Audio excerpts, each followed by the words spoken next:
Hello. Uh-oh.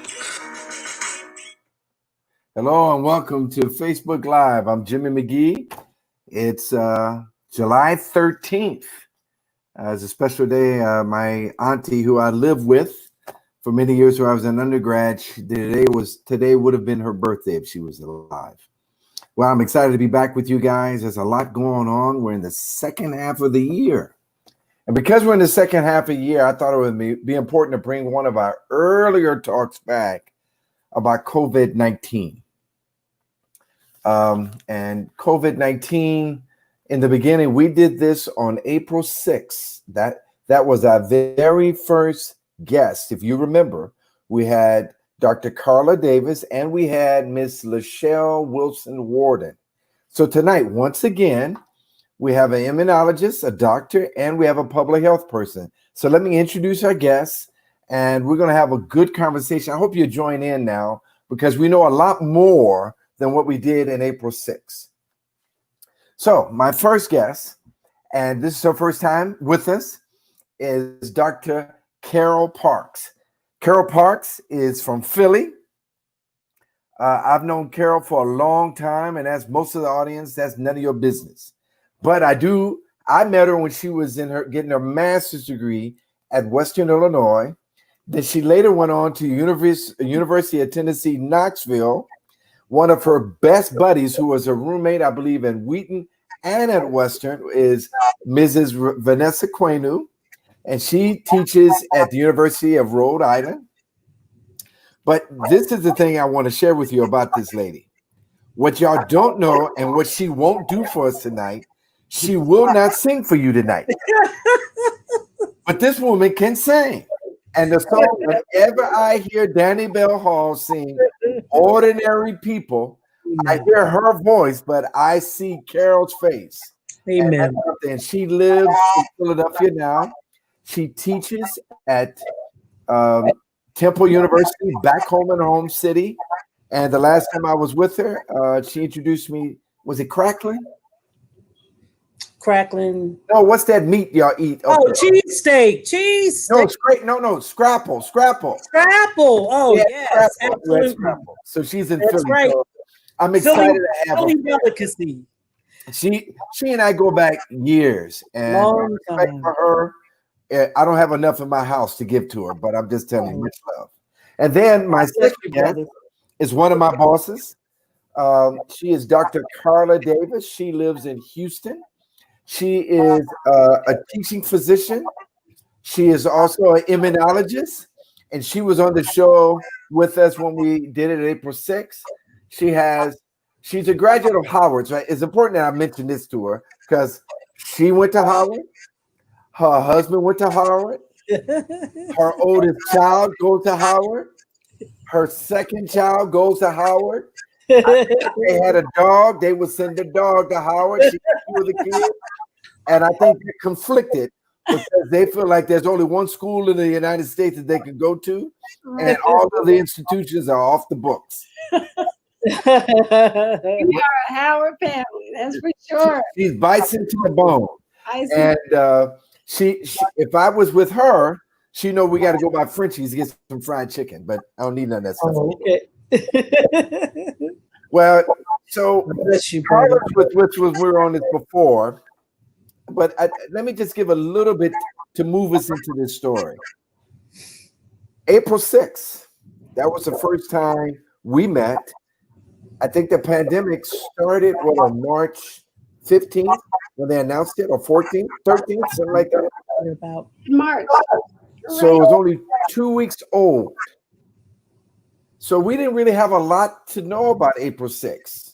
I mean, I don't even think they had 10,000 deaths in the country. And they were looking at Seattle. But now Seattle became, New York is the epicenter now. Let me just give a little bit to move us into this story. April 6th. Sorry about that. You got to turn the volume off. It's trying to do my. There you go. All right, so, and I did it earlier. So give me an update now. Now we're in the second half of the year. And one of the things that everyone anticipated was a second wave. So did we even finish the first wave? Are we still in the first wave? Is there any wave, or are people just waving anyway? Tell me what's going on. And why don't you start, Dr. Davis, to bring us back in, and then I'm going to go to Carol next. Okay. Well, yeah, that's a great question, Jimmy.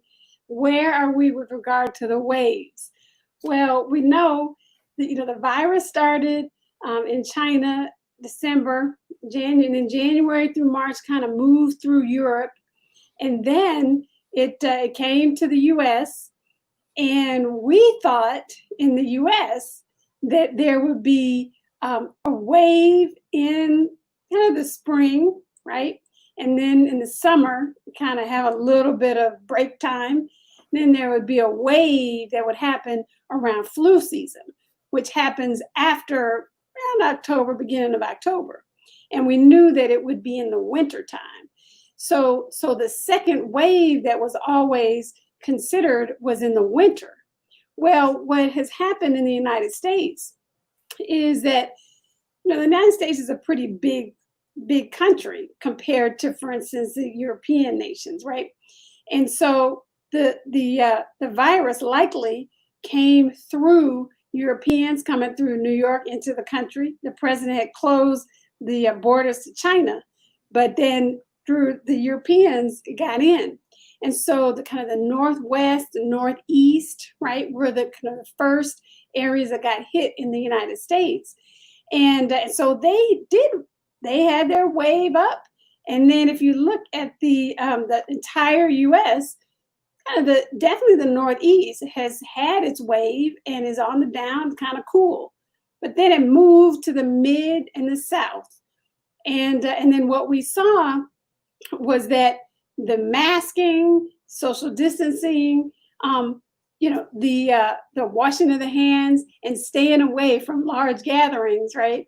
Or staying away from people if one is sick, all that wasn't universally accepted, wasn't universally practiced.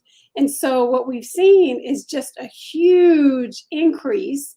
And I believe that this is really a part of still the first wave. So we never really came out of the first wave. We just thought as a medical community, the wave was going up and we had flattened the curve and we were coming down. Well, what happened was the wave went up, it flattened, and then it went up some more. So we are still in that first wave. And we all anticipate that in the wintertime, November, December, there is going to be still another wave. Now, we may not come out of the wave. So the first wave may move into the second wave. And many in the medical community believe that we are going to be dealing with this likely for the next 6 to 12 months at least. And then some people even say it'll be longer. We don't know, but we're in this for a long time. We have a lot to do to get this virus under control. So we're talking about COVID-19, 20, and 21. And is there any chance that the winter can be delayed too, since everything's being pushed back? Can we push winter back in like 4 or 5 months? And because it seems like this is happening. Dr. Carol Parks. Now, Dr. Carol Parks is a public health scholar. She worked formerly in the past for the CDC. She's now teaching. Now, she taught at North Carolina. I remember going to visit her in North Carolina. I got a question for you, Doc. So I'm going to try to manage my tears. In April, when we talked about this, we didn't see the deaths among Black people. Now, at one point, I think, 1/5 or 1/4 of all the deaths were Black, is ravaging people of color. Help me to unpack why this is happening in the minority community. We're going to get to the white people in a minute, but why is this thing just unleashing in the minority community right now? And that's a great question. And at the outset, I just want to say, and I've said this repeatedly, that we still really don't fully know why, from the perspective of why the virus has seemed to take off, so to speak, among us.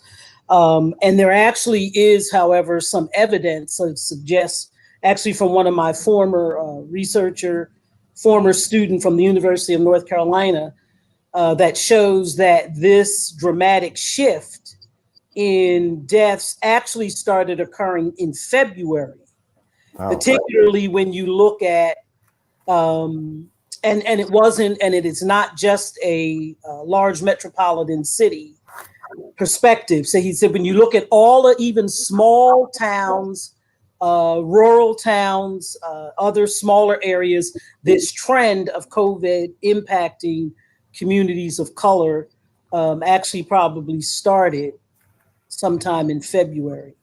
But because we're still not, and we also need to understand that not all 50 states are yet categorizing the data according to race. So the numbers may actually be even worse than what we think.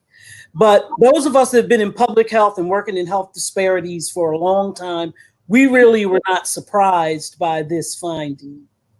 Because when you look at all of our major health issues, and you can pick one, pick any of them: heart disease, stroke, hypertension, diabetes, obesity, infant mortality, all of these issues, African Americans and people of color are already off the charts for.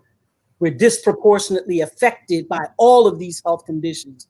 What COVID-19 actually has done has exposed the country and even the world to that, for that matter, to the extent of disparity in communities of color.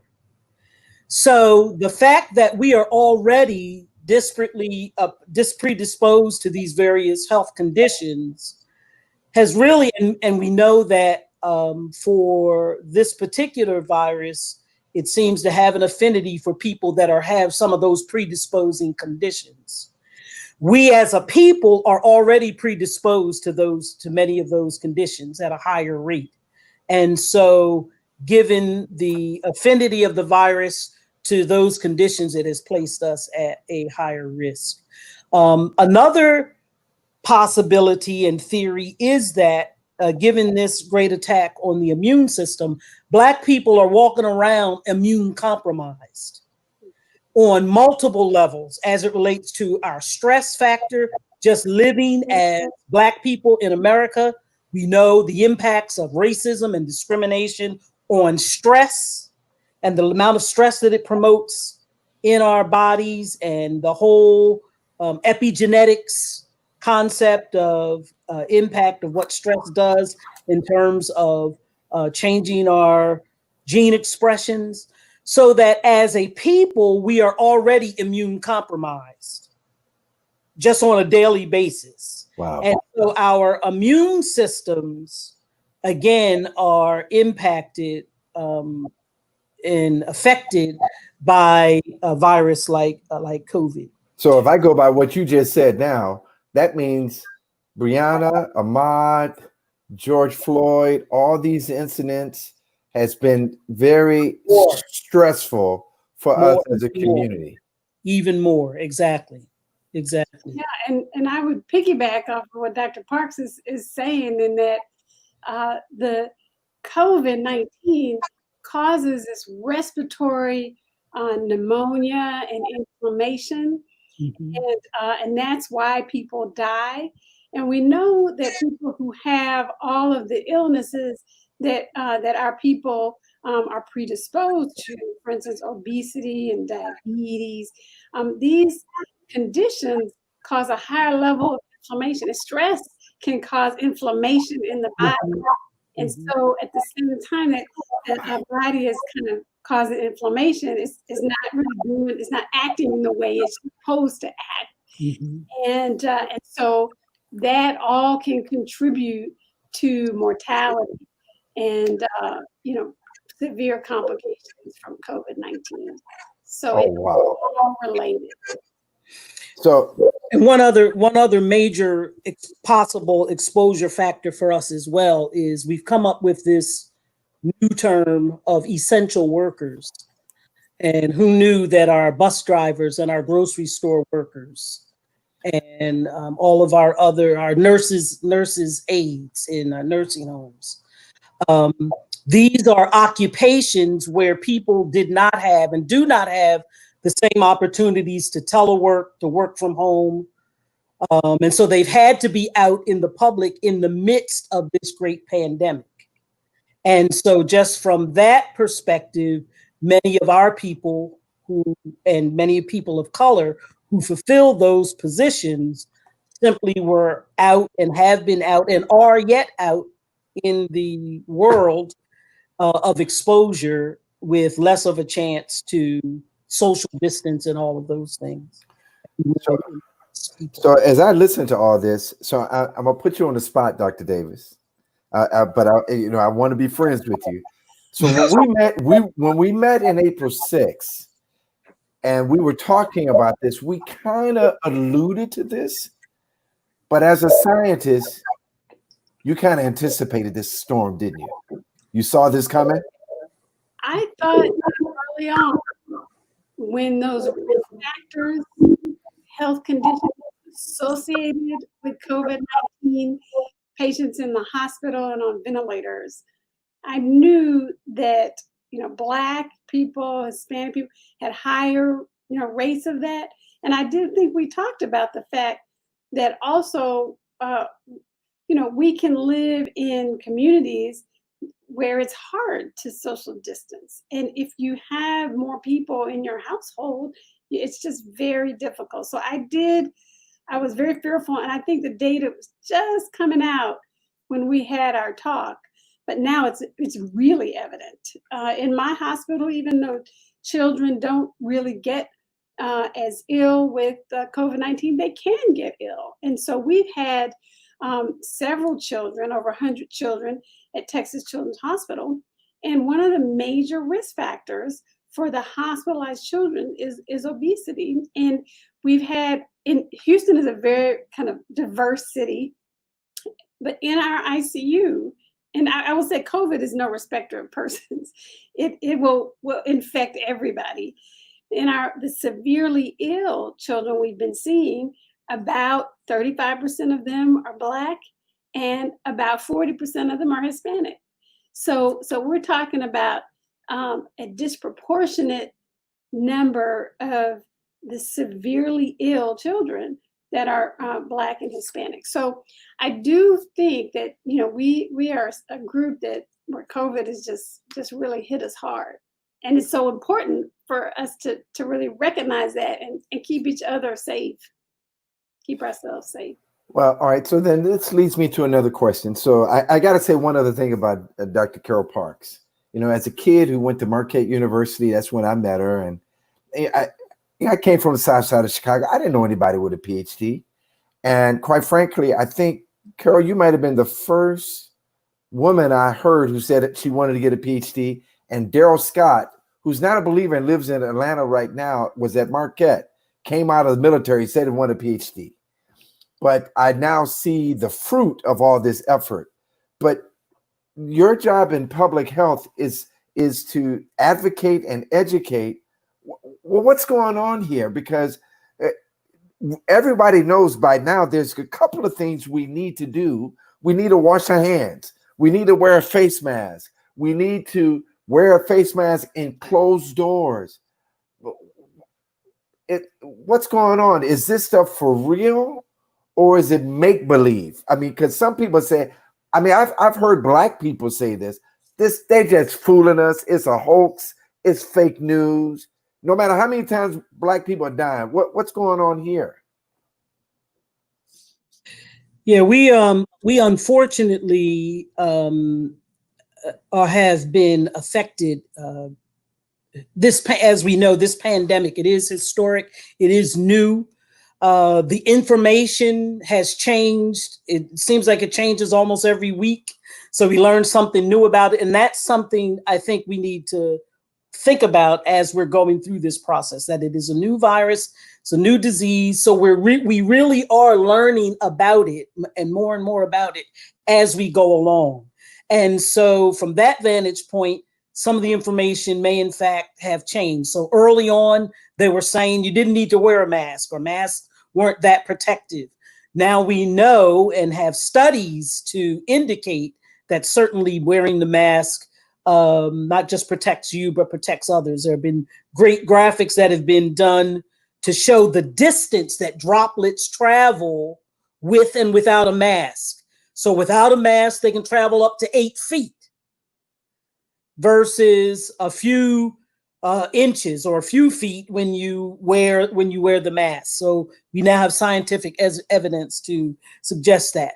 But we as a people, particularly Black folks, have been impacted and are impacted by our great mistrust of the medical system and the great mistrust of the government, which we have justified reason to be, given some of our history that we have had, such as Tuskegee and other things that have happened to us in the medical system here in Pennsylvania, the Holmesburg experiments on prisoners, where we got our retinol, our great retinol products for acne and skincare.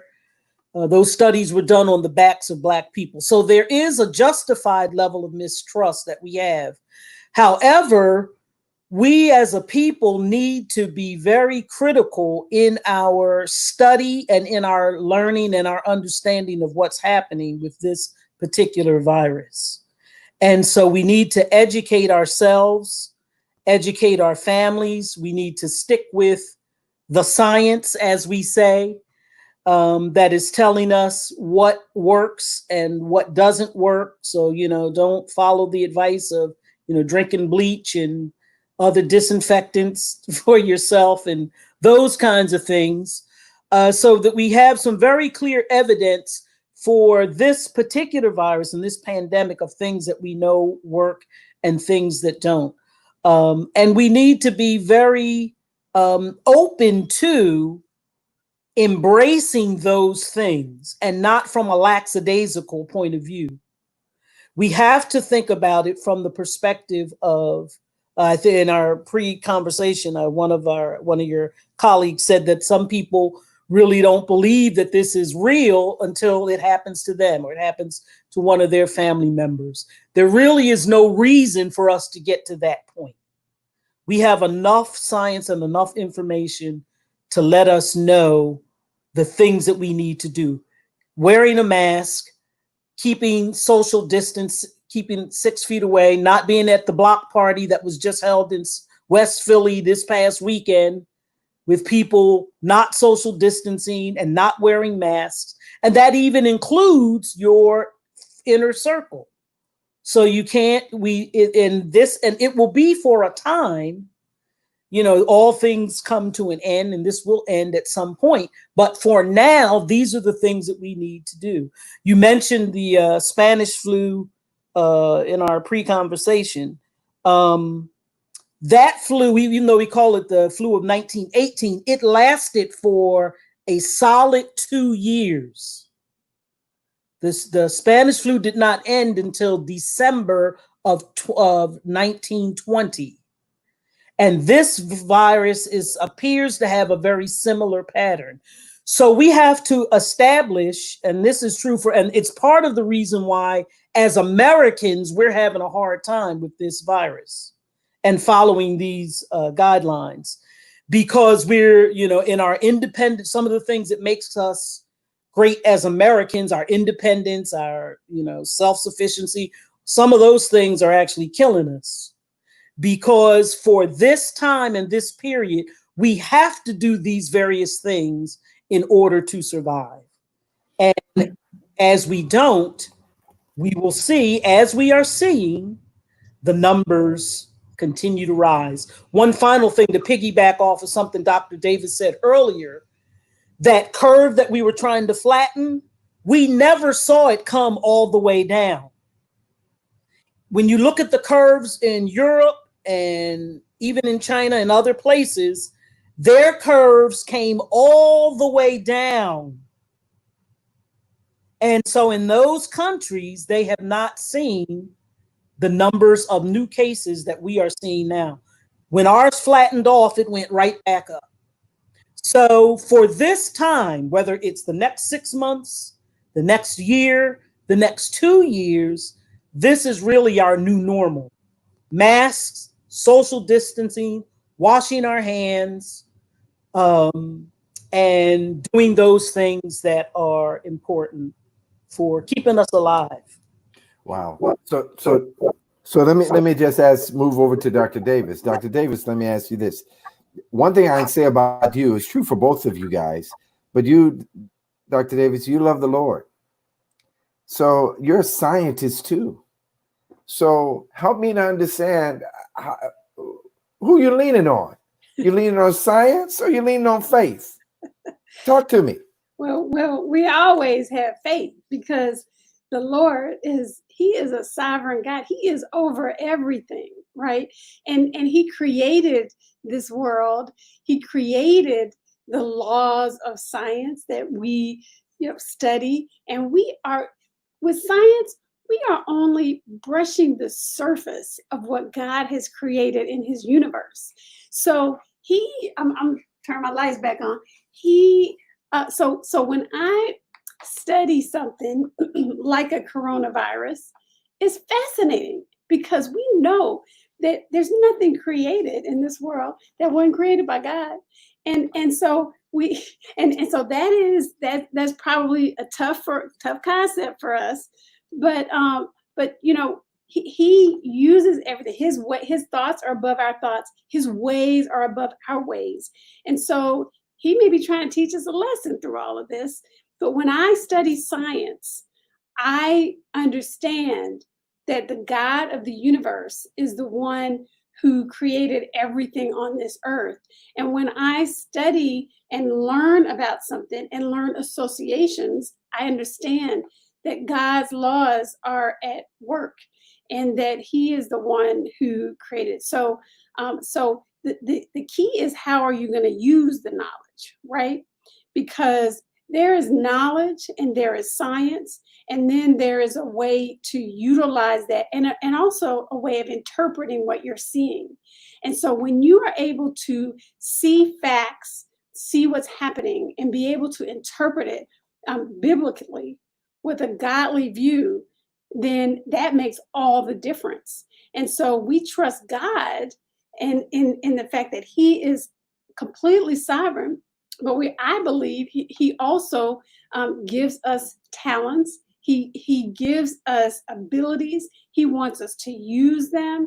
And so when we learn about things and are able to use them for the good of the public, for the furtherance of health of people, then I do believe He is very pleased with that, because there are good and evil forces, and as long as we are learning about His universe, His world, and then using that to advance His kingdom and His agenda, then I believe that is pleasing to Him. And so as I rely on Him, knowing that we don't know everything, right? He is the one who knows everything. Doctors who study the coronavirus, we don't know why somebody can get it and end up on a ventilator, right? We don't know why somebody can get it and have more minor symptoms, right? So as a scientist, I need to figure it out. He already knows. But I want to know in order to help the people that I'm interacting with. So that's how I really merge that, understanding that God has created everything. His ways and His purposes are true. As they said, when is God good? God is good all the time, right? He's not just good some of the time. He's good all the time. And just because we feel a little pain sometimes doesn't mean that He's not good. He's still good, and we can still trust Him, and He values that. He values us. He valued Job when Job had all of these sores on him, right? And he said, you know what? Though He slay me, yet will I trust Him, right? And so God will bless us as we trust Him, as we look and utilize the science that just reveals what He's already created and then we utilize it to love other people, right? Because he wants us to love other people. And so in my mind, in the midst of this pandemic, if you are not masking, if you are not thinking of your parents, your grandparents, older people who are high risk of having severe complications and that, if you're not thinking of that, and you are deciding to, in what my mind, based on the science, act recklessly and not do any of the things that Dr. Parks talked about. If you're not masking, if you're not washing, if you're saying, oh, I don't need the social distance, you're not being loving to your community.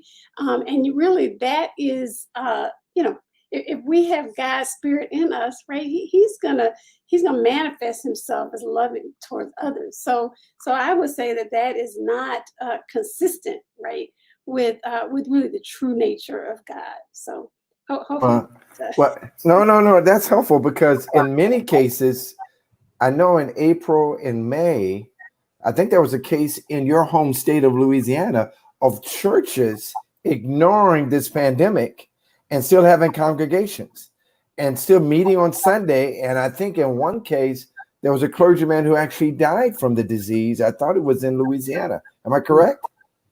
Yes. There were people getting sick from being in these houses that were not paying attention to the science and what would help protect them. I even heard of a 30-year-old who, you may have seen the case, talk with a nurse and had been to one of these coronavirus parties and said, I thought it was a hoax, and then ended up dying. So we just have to be able to intelligently look at the data. Like Dr. Park said, we have to look at the evidence, and we need to walk in a way that is really worthy of the calling that God has called us to. So, well, let me give a brief announcement to our audience. If you're watching with us tonight on Facebook or YouTube, we want your questions. And I think we have more questions from you to ask both doctors, Dr. Carla, Dr. Carol, both Dr. C's, so that we can ask them the questions and see if we can learn from this, because it seems like, Dr. Carol, this thing ain't going away no time soon. So help me to understand. In the beginning, Dr. Parks, I just really thought it was about the death was overwhelming. And I was grieving from the deaths. But then I went into the YMCA. I started going to various other places that I like to frequent. And it's disrupted almost every aspect of life. And in fact, to be real honest, both my parents, they're in their mid-80s. I embraced my mom and dad for the first time on 4th of July. And so help me to understand, it's not just the dying. There's other aspects. We're missing human touch outside of our family and embracing and community. What do we do when we long this in light of your public health instructions to us? What do we do? Yeah, as I said earlier, it's a difficult time because these are all necessary procedures and precautions that we are actually going to be under for some time. And depending on the estimates, it could be for the next 6 months to a year when that we will need to continue these behaviors until a vaccine comes. And even when the vaccine comes, we will still need to continue some of these behaviors.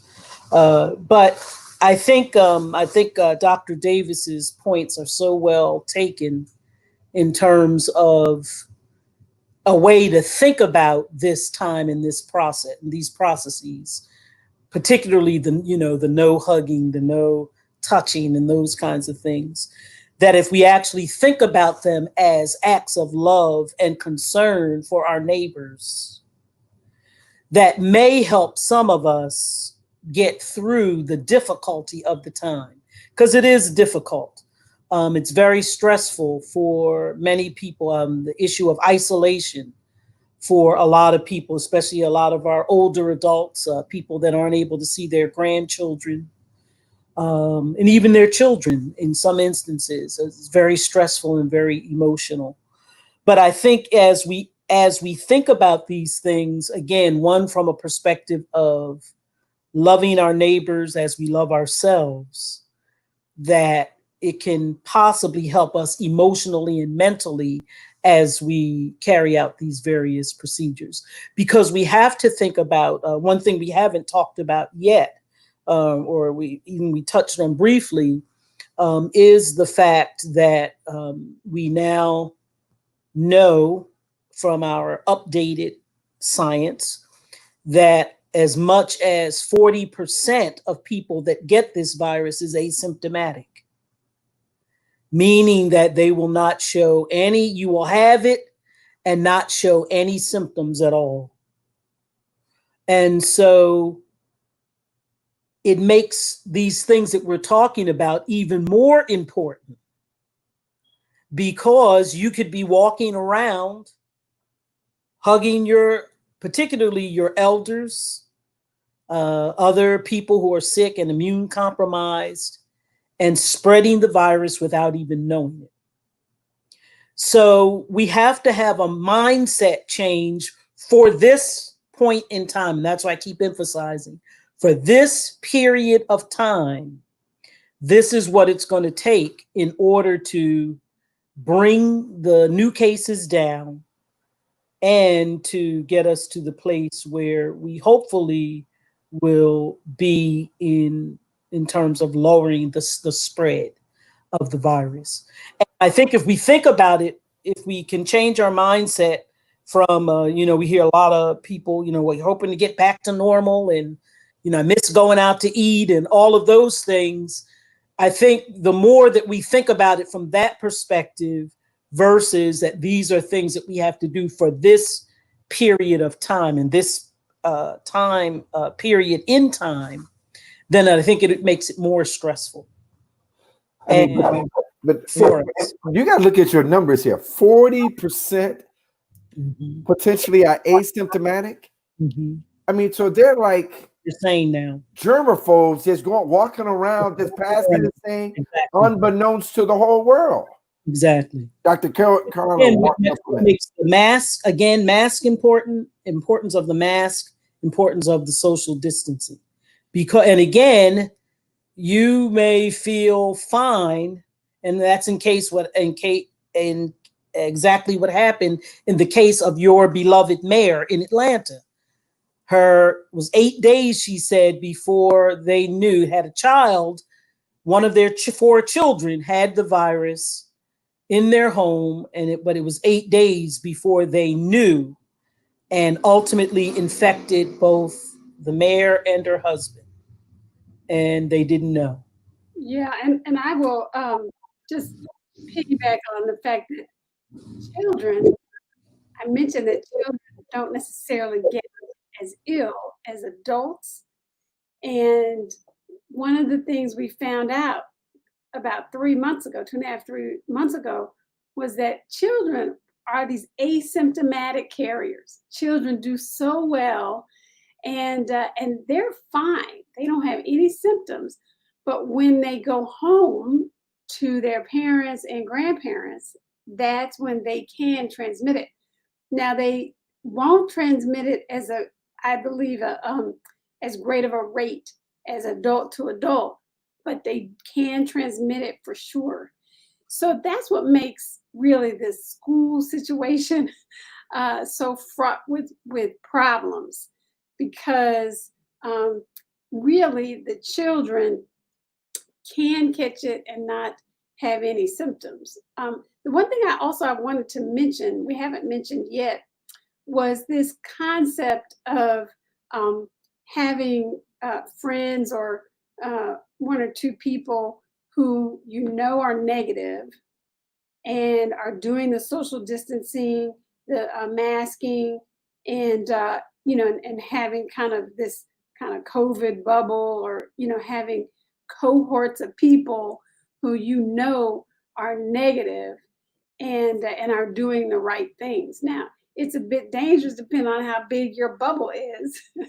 And if you can keep everybody in one house and make sure everybody's doing the right thing, then that could potentially be also a way that you would mitigate not having kind of the human touch.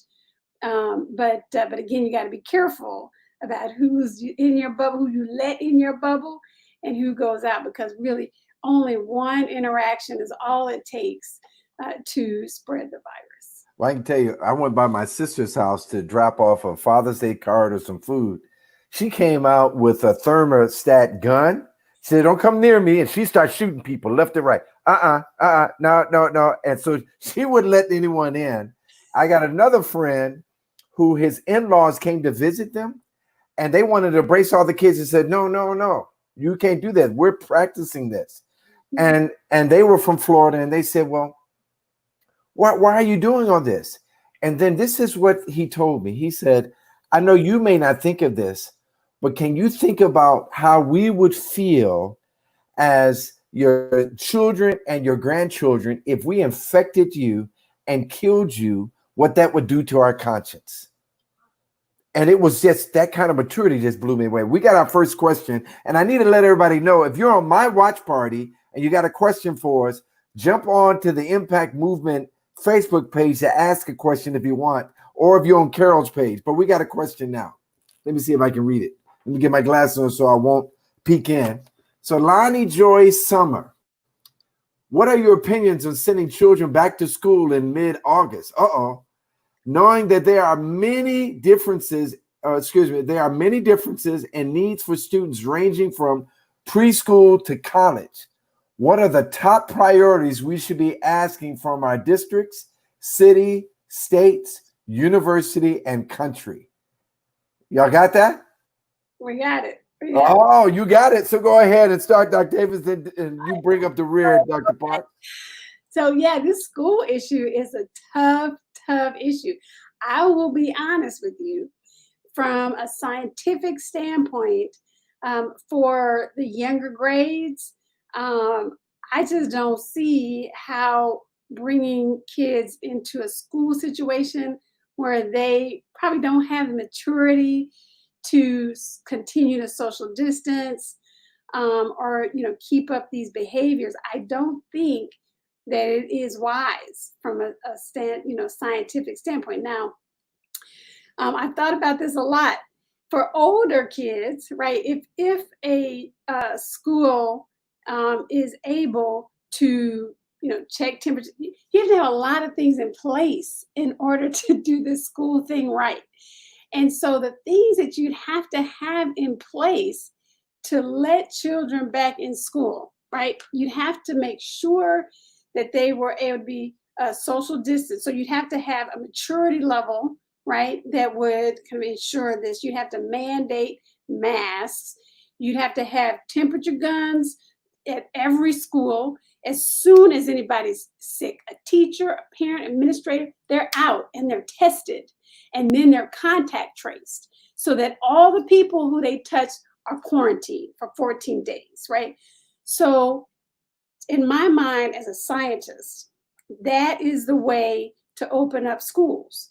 Now, we have a problem in America because, we really don't have the kind of compliance so in America, we've been compared to other countries, right, that have opened schools, and they've been doing wonderful. And I have friends in Singapore, they had the pandemic under control and they had the schools open the whole time. And then I talked to my friend, and she said, well, we go to jail if we don't wear masks. And if they're if they know that you're supposed to be quarantined and they catch you outside, then you go to jail. And so there's a higher level of, I believe, compliance with these kinds of openings. So it really makes me nervous to have any kind of in-school instruction. But I will tell you that my kids, they are going right now, and I don't know if this is going to change. I'm in favor of online school, but their school is opening up August 24th. Now, I told them that if they go to college, and that would be at Howard University, when they get back to my city, they will quarantine for 14 days away from my house, and they will get a test to make sure they're negative before they come back to my house. And so I just think there are a lot of things that need to be put in place. Schools that are opening must have a decreased census. They can't have as many kids in those classrooms as they had before. Masks must be mandated. And, there must be consistent washing all over the place. And I'm only talking about this because of the fact that really there has been no mandate to get the schools to go online. And I understand mental health is important, but I think we've just got to come up with some real. I'm in favor of being safer rather than risky. And so I think parents really need to consider this. I'll be honest with you, many of the physicians of means that I've spoken with, and I say physicians of means because not all physicians could afford this. They say, hey, we're going to homeschool. We're not sending our kids back to school to get coronavirus and bring it back to grandmother, who then is going to die. So I think it's a real tough situation. I think to answer the second part of that question, what we have to demand if schools are going to open, right? That school has to have a comprehensive plan, right? For how they're going to keep the kids, away from each other, how they're going to monitor for symptoms, if they're going to, are they going to do the temperature scanning? I think it'd be wise to do testing. They have to be able to test. Right now in America, we don't necessarily have all the testing capabilities that we need. So it's really, really, I think, fraught with issues and problems. Well, and Dr. Park, you teach at Temple University. You teach at a university. And my understanding, I think it was 2 or 3 weeks ago, I looked at a test case in the news where there was a whole bunch of people that went to a party and 40 people came out with the disease, and they were college students. Now, Dr. Davis has said this to me before. She said, some of our young folk brains are still developing, so they ain't figured out all this thing yet. But Dr. Park, are you anxious to get into the classroom? What are you thinking through to answer the question? It's a critical question, and I think one that all parents of children, whether formative or college age children, should be asking of your leadership, of your school districts, of your Congress people, your council people. And I think Dr. Davis hit the nail on the head that for each locality, and we know given the great diversity of schools and how they're funded, how they're structured, all of those things, that the key is that there needs to be, as she said, a comprehensive plan on how these various issues are going to be addressed in the school and with the children, particularly as it relates to all of the precautions that need to be taken.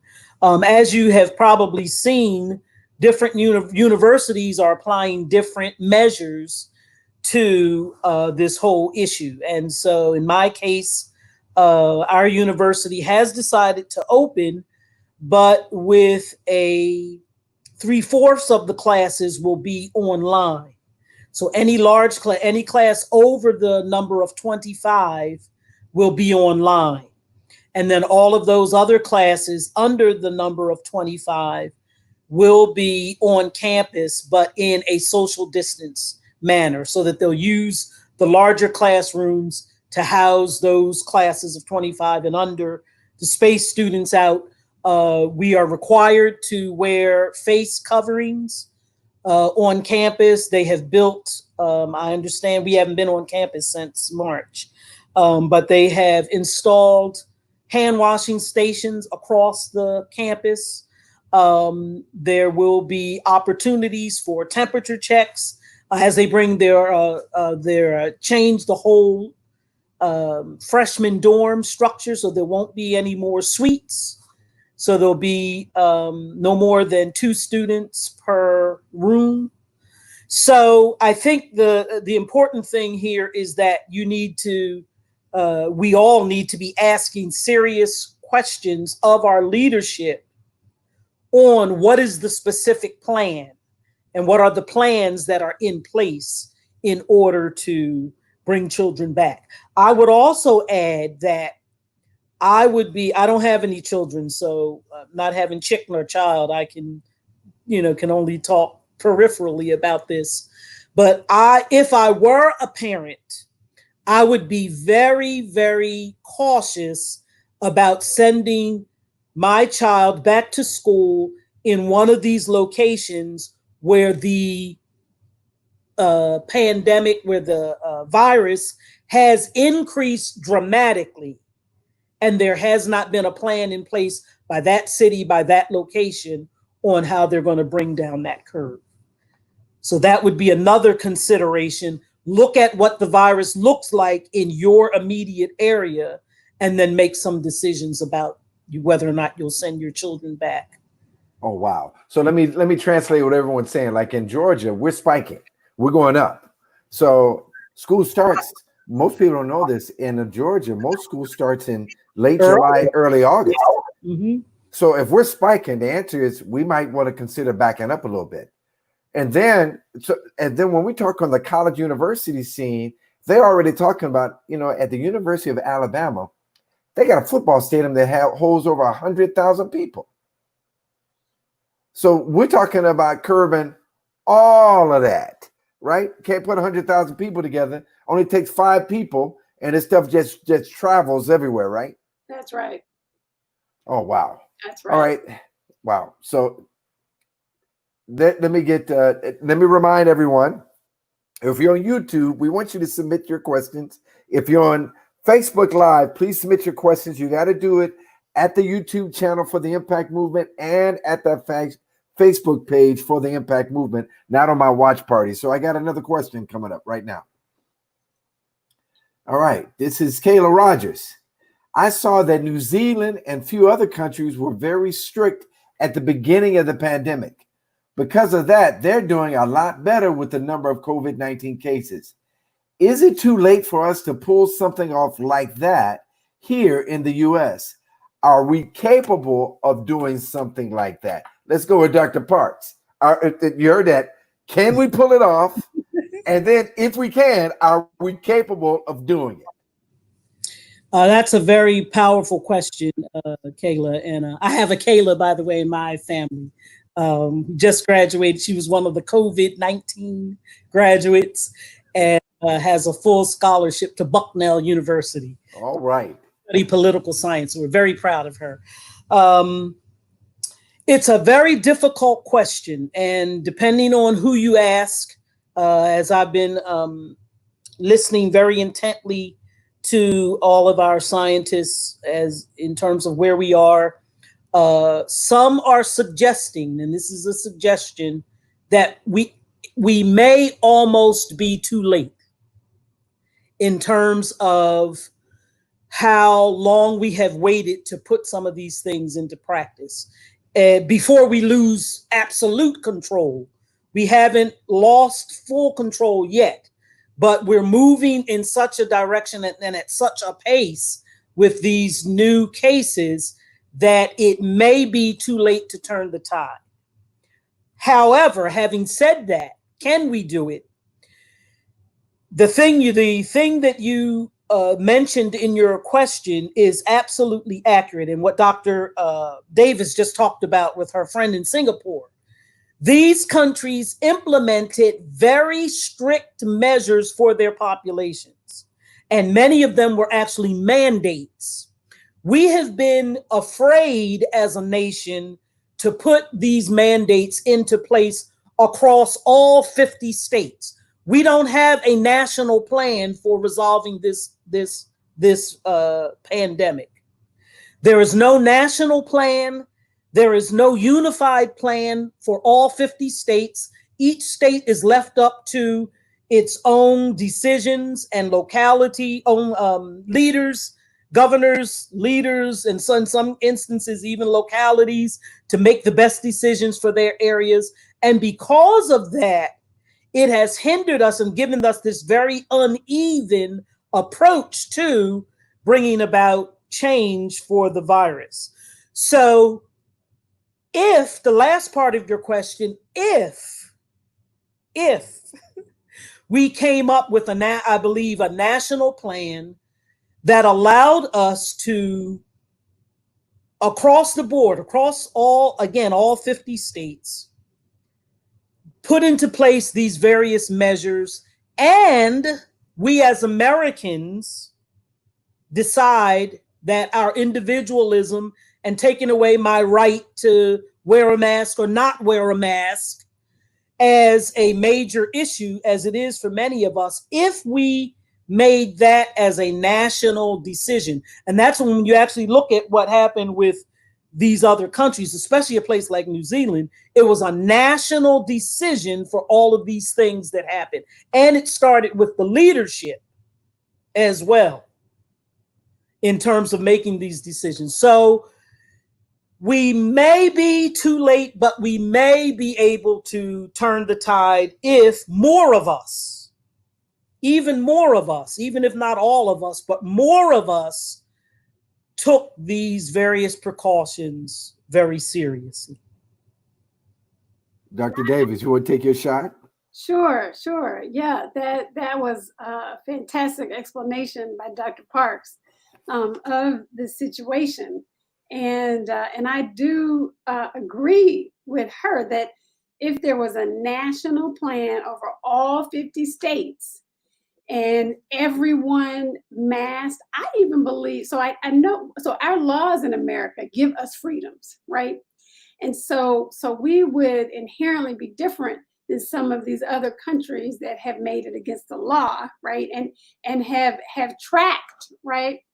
Have caused tracking of their individual citizens as a contact trace, right? But I do believe that if national leadership put in place a plan for all the states to follow and was an example by saying you need to do this, as an example by wearing a mask, and saying everyone should do this. And if every leader in the state said, yes, you should do this, and every city mayor said, yes, we should do this. And so if that message got to everyone and we were united in this, then yes, we would be able to shut it down. But we really aren't. So there are several deficiencies in that. The other thing I think that is playing a huge role is our national focus on economics. I think that the fact that we have focused so intently on economics, and in my mind, economics over life, has really caused us to, it's going to cause us to lose more lives, right? And prolong this pandemic. And so I just don't think that it was really worth putting all of the emphasis on opening. I believe we opened too soon for the sake of economics over really getting this pandemic under control. I mean, I'm listening to both of you guys and ladies, doctors. You're right. So we're talking potentially, back in the day when I was a kid and I watched television shows, they would talk about ghost towns, where, many as I drive through the city when I'm going to someplace, many of our buildings are ghosts. I mean, they're empty, they're vacant. Places that used to have occupants have for lease, for sale signs, for businesses. Many of our new and upcoming businesses are closed now because we were concerned about getting back out there, and people are dying now. So the devastation, so in your mind, what I hear you saying is, if we would have shut everything down for 3 months, just shut it down, been adamant about that, then we could have prosperity or economics come later on. Is that correct?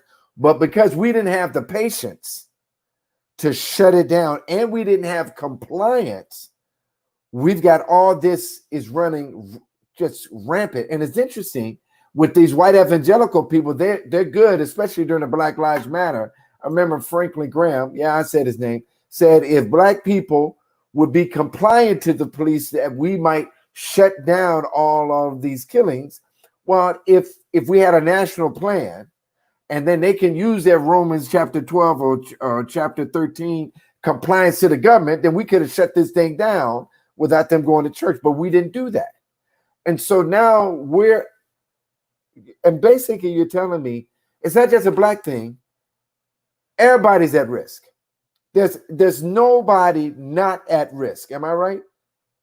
And so is that correct, Dr. Davis? You are right. You're Mm-hmm. absolutely correct. Mm-hmm.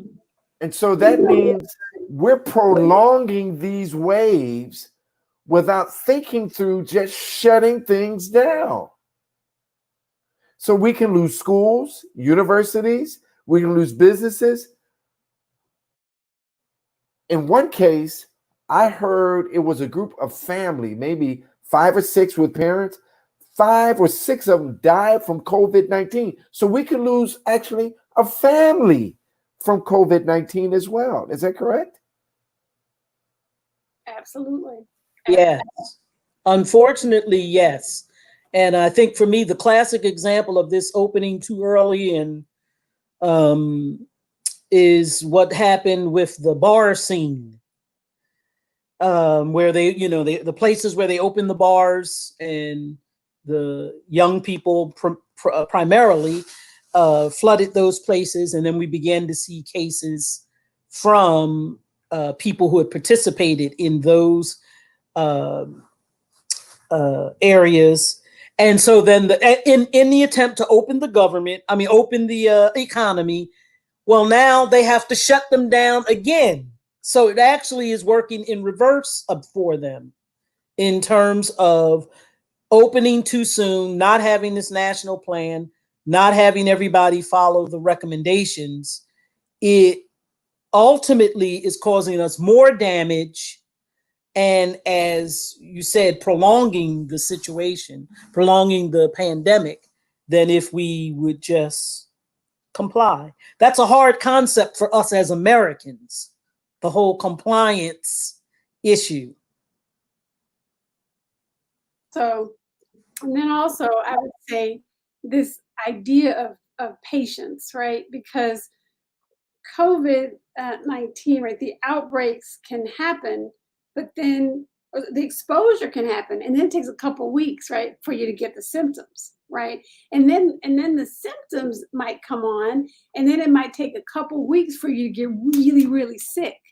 And so this latency period, this period where the virus is kind of festering in the body, has, I think, given us a false sense of security, and we don't really recognize that the Memorial Day, beaches that were full, right, are related to the 4 to 6 week later spike. You see, so we're not really connecting the dots, and I think we get too complacent because we say, oh, it might be coming down a little bit, and so let's open again. No, we have to be patient, and we have to stay the course. So the fact that the virus causes a lot of delayed symptoms and delayed mortality is also, I think, contributing to our inability to get it under control.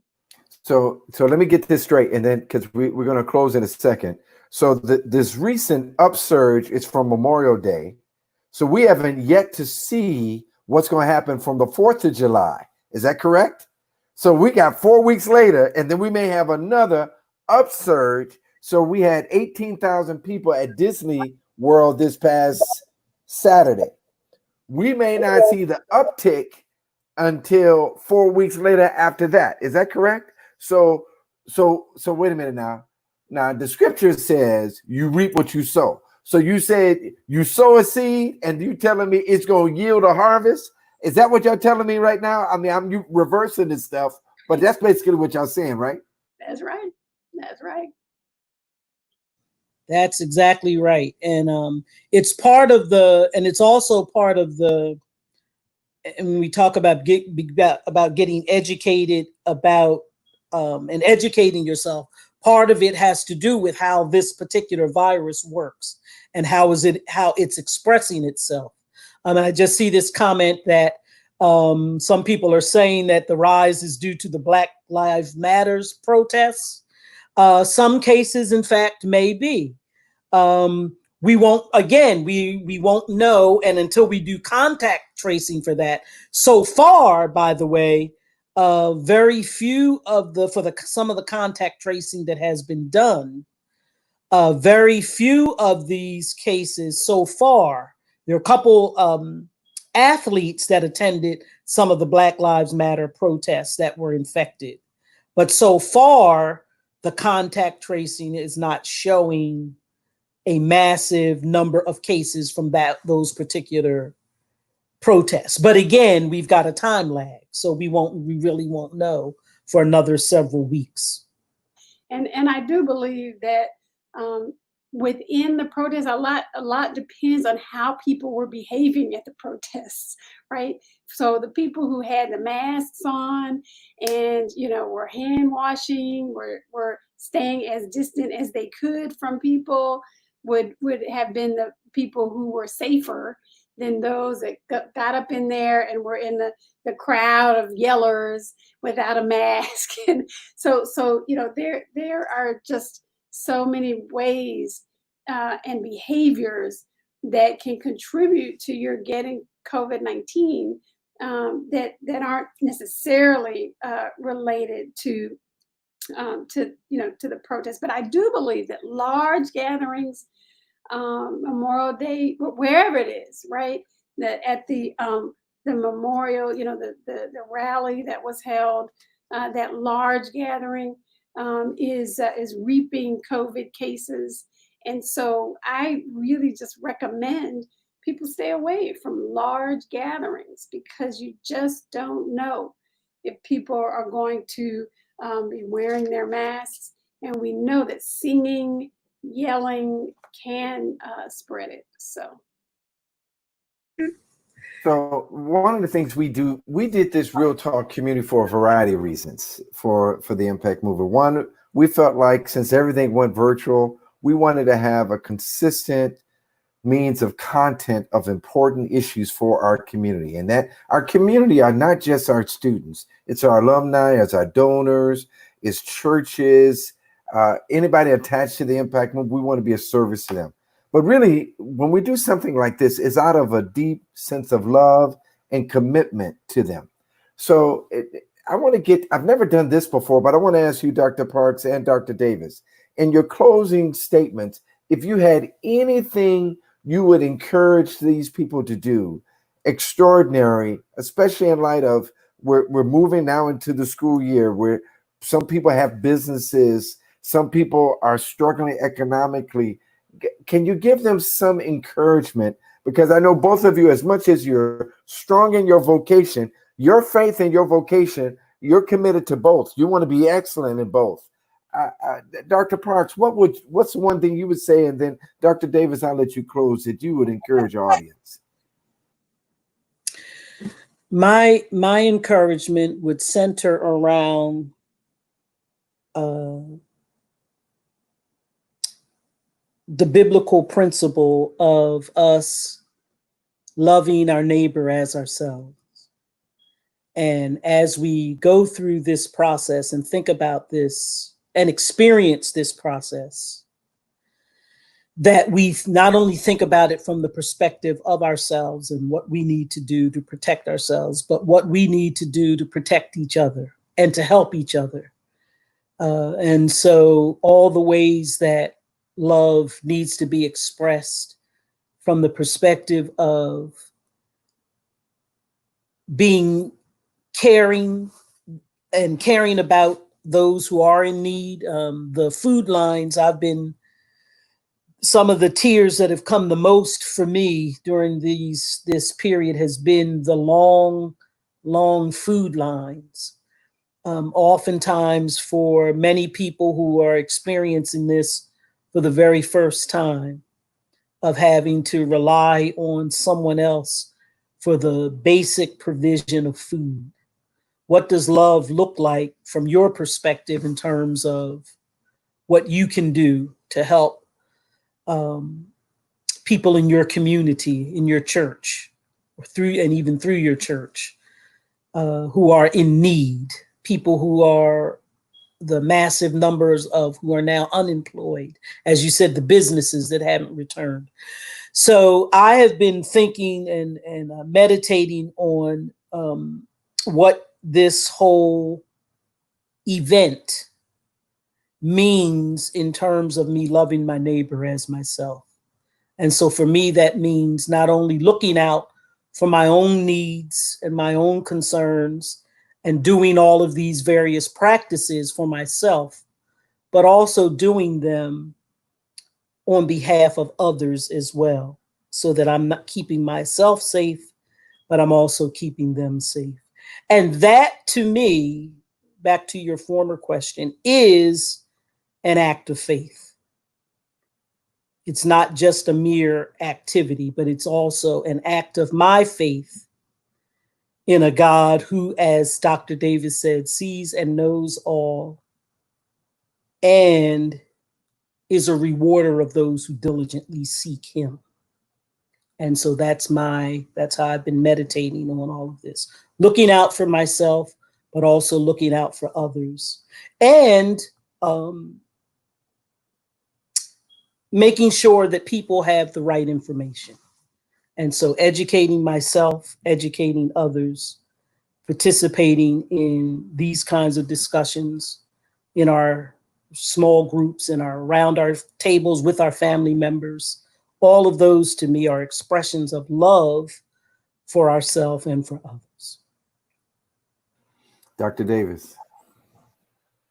Wow, that's all I would say with what Dr. Park said. I don't know how much I can add to that, but I would say I believe this is a time when we have a unique opportunity as the body of Christ to be the light of the world and the salt of the world. So the Lord has equipped us to give comfort. This is a time of great uncertainty, if you think about it, right? This is a time where people, no one knows, right, what tomorrow brings. But we know who holds tomorrow. And so this time is a time unlike any other that we can point people to the one who can hold them, can comfort them, and is trustworthy, and the one who knows tomorrow. So I do think that in this pandemic, God is calling us for a deeper faith, deeper action for his kingdom. And he's challenging us, and he's asking us, what are you going to do in this time of the coronavirus pandemic? As Dr. Parks mentioned in our pre-conversation, this pandemic will go down in history. How will we remember the pandemic? How will the U.S. be remembered? I would challenge everybody listening to use this time to deepen your faith in the Lord, to trust in him, and to be used by him to do the things that he would be pleased with, and also the things he tells you to do for others.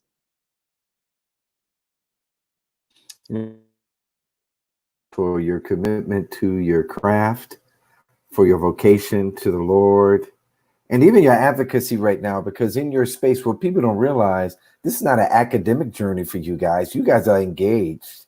You're hoping that what you studied in school can help us pivot. And I'm grateful for both of you for your commitment. And could it be that God prepared you guys to be a service to us for such a time as this? And so I want to say thank you for that. For our audience, we've rarely done this. We've had a lot of topics. We've had a lot of questions in the past. But as I think about us as the Impact Movement, I want to express to you a couple of things. We have some of our staff who are now affected by COVID-19. We have plenty of our students who have lost family members because of COVID-19. We have staff rambling at times creatively in their minds, trying to figure out, how can I reach our students now when I used to be close to embrace them? Now the closest I get is digitally to express my love and my comfort for you. For our donors, we're very grateful for the times that you've continued to contribute to us. For our board members and your service to figure it out during this pandemic. For our staff scrambling. For the leadership team. And we have an Impact Leadership Institute happening this week, Thursday through Saturday, to teach our students virtually how to be student leaders as we try to wrestle with this. I want to say on behalf as the CEO president, we do love you guys. We love everyone who's watching, everyone who can see this. Our deepest desire that we can survive this.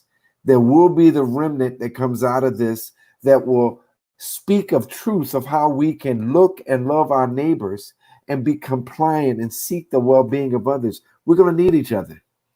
We're going to need each other a lot. The scriptures, I have one for you, but I'm going to 1 Peter right now because it was in my Sunday school class yesterday, and it's one of my favorite. The scripture says, cast your cares upon him because he cares for you.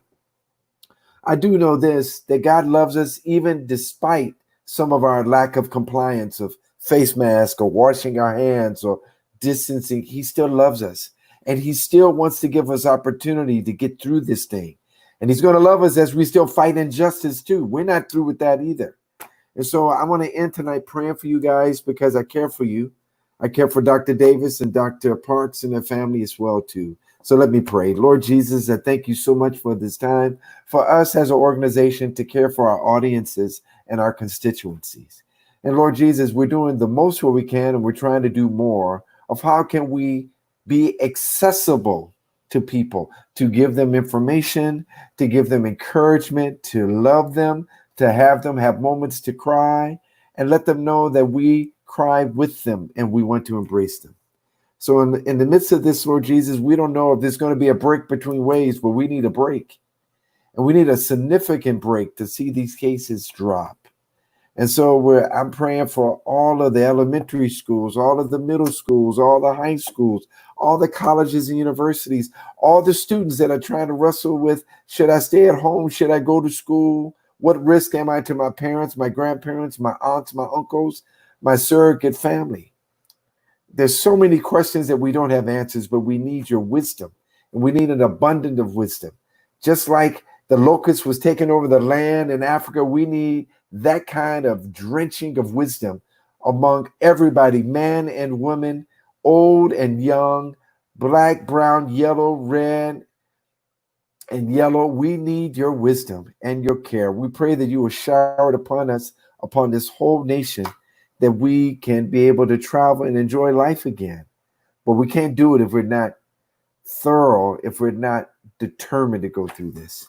So I pray that you will help us in your name. Amen. Thank you very much tonight, audience. Good night. We'll see you again. Ladies, stay on after this break and we'll talk a little bit more, but good night.